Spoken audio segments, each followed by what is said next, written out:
Gudrības vārds 1, Tatjana Mikušina, 27. maļa 2005. gads, iemīļotāja Goņa. Jums nepieciešama imunitāte pret ļaunumu. Es esmu Goņiņa. Es esmu atnākusi pie jums caur šo sūtni. Iespējams, ka kāds no tiem, kas lasa šos diktātus, nepazīst mani. Es esmu pazīstama austrumos, un austrumu iedzīvotāji man piešķir tādu pašu nozīmi, kādu rietumu iedzīvotāji piešķir mātei Marijai. Sievišķā sākotne šajā laikā izvirzās pirmajā vietā, un sievišķās liesmas, Dieva sievišķā aspekta pielūgsmei tagad ir jābūt jūsu atzītai. Ne tāpēc, ka šis aspekts ir galvenais, bet tāpēc, ka ilgu laiku šis Dieva aspekts bija pazemināts. Mūsu Dievs, Tēvs, Māte, vīrišķajiem un sievišķajiem aspektiem ir vienādi svarīga nozīme. Pazeminēt vienu no aspektiem, jūs izjaucat dievišķo harmoniju, un tas atspoguļojas jūsu pasaulē dažādās neharmoniskās izpausmēs.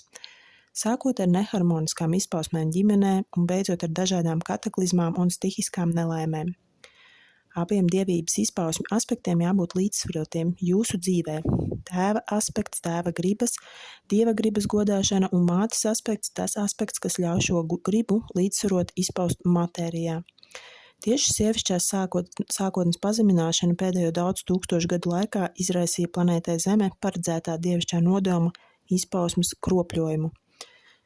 Tas, ko jūs redzat savā apkārtnē, jūsu laikā ir planētai sākotnēji domātās dieva ieceres nožēlojuma parodija.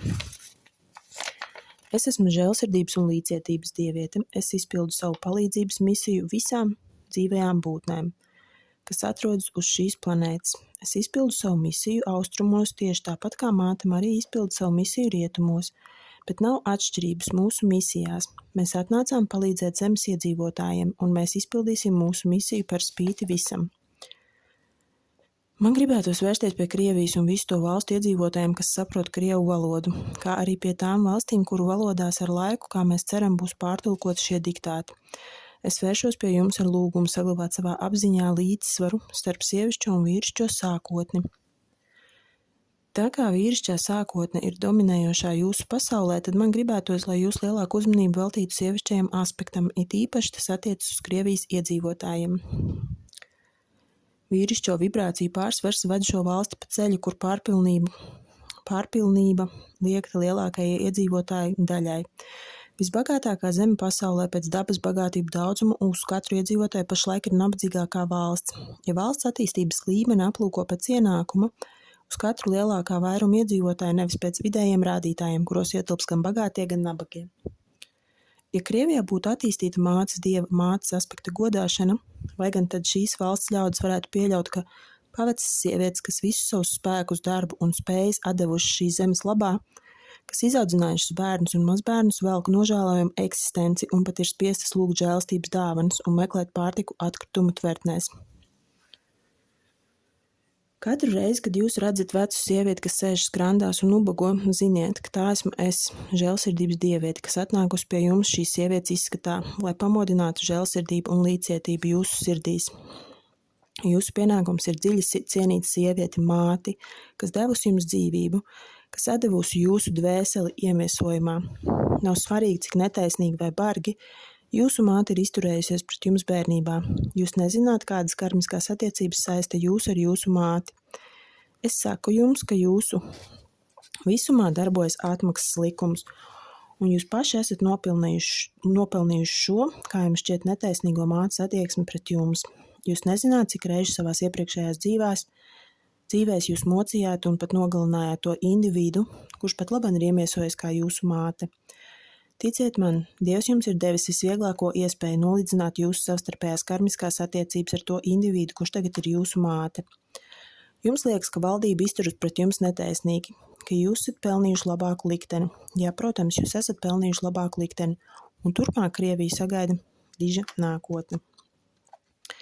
Jūs varat man nenoticēt, bet visa situācija jūsu valstī saistīta tieši ar nepietiekamu sievišķās sākotnes, Dieva sievišķā aspekta cienīšanu. Veselas sabiedrības pamatā ir savstarpējo attiecību balanss ģimenē. Savstarpējo attiecību balanss starp tēvu un māti, pareizas attiecības ģimenē, pareizi ģimenes pamati. To audzināšanu, tos pamatus, ko nākamā paudze saņem ģimenē, nevar salīdzināt ne ar kādām internetā, televīzijā vai skolā iegūtām zināšanām.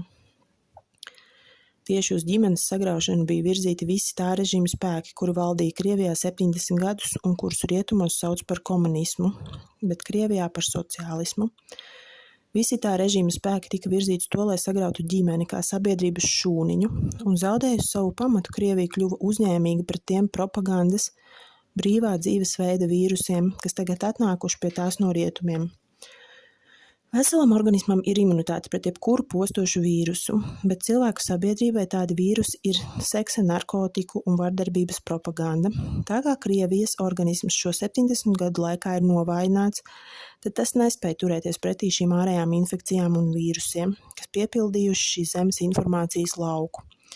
Šeit ir pilnīga analoģija ar cilvēka organismu. Organismam jāatbrīvojas no vīrusiem un toksīniem, ko šie vīrusi izdala.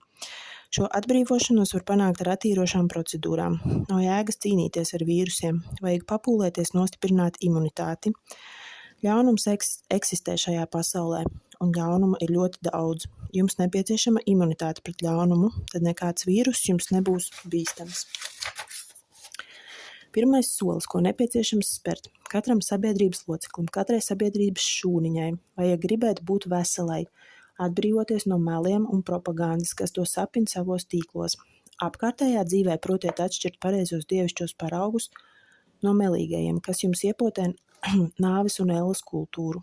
Izdzeniet no savas dzīves visu, kas nav no Dieva, visus mēlus, kas jūsu apziņā ieplūst no televizora ekrāniem, no datoriem. Meklējiet un atrodiet savā apkārtnē pareizos paraugus, kultivējiet tos. Tikai no jums pašiem ir atkarīgs, kur jūs ieguldīsiet savu ar tādiem pūlēm nopelnīto naudu. Vai jūs tērēsiet to, lai gūtu bezjēdzīgas baudas no dzīves, vai jūs iztērēsiet to, lai jūsu bērniem būtu iespēja piekļūt pagātnes un tagadnes kultūras vērtībām.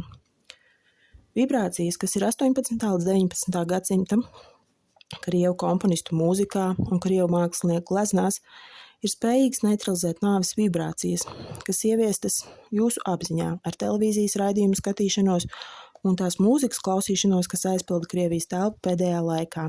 Sargājiet savus bērnus no televīzijas raidījumu skatīšanās, no roka mūzikas klausīšanās.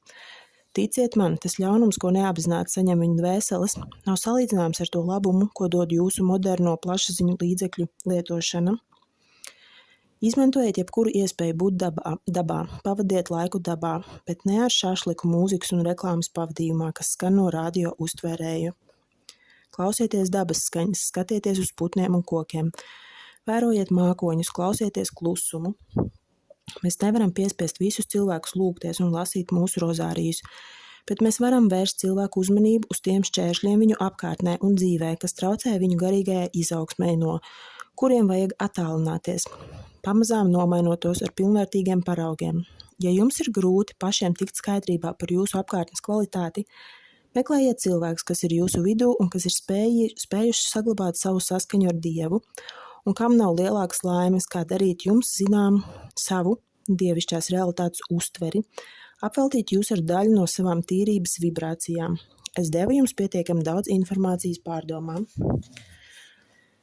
Man nav laika steigāt riņķī un apkārt. Es devu jums tieši to, kas jums nepieciešams tagad, lai jūsu dvēseles varētu atspirkt garā un atmosties augstākajai realitātei. Es daru to aiz mīlestības un